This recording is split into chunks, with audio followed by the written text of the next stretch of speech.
উত্তর 24 পরগনার অশোকনগরে বড়সড় সাফল্য সিআইডির। সন্দেহজনক গতিবিধির জেরে এক মহিলাকে আটক করে তার কাছ থেকে উদ্ধার হয়েছে 6টি আগ্নেয়াস্ত্র, প্রায় 200 রাউন্ড কার্তুজ এবং নগদ 12,500 টাকা। ঘটনায় এলাকায় ইতিমধ্যেই চাঞ্চল্য ছড়িয়েছে।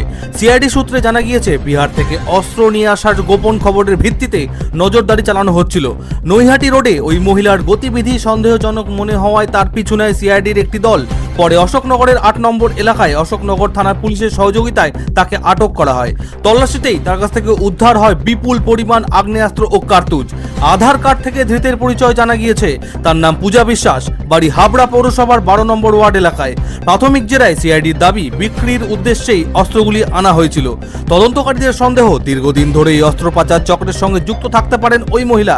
ধৃতাকে বারাসাত মহকুমা আদালতে তোলা হবে। এর আগে কতবার তিনি এ ধরনের অস্ত্র পাচারের সঙ্গে যুক্ত ছিলেন, এর সঙ্গে আরও কারা জড়িত এবং অস্ত্রগুলি কোথা থেকে কোথায় পৌঁছানোর কথা ছিল, সব দিক খতিয়ে দেখছে সিআইডি। এদিকে ঘটনার উদ্বেগ প্রকাশ করেছেন স্থানীয় বাসিন্দারাও। তাদের বক্তব্য, সিআইডির এই অভিযানে এত বড়সড় অপরাধ চক্রের হদিশ মিলতে পারে।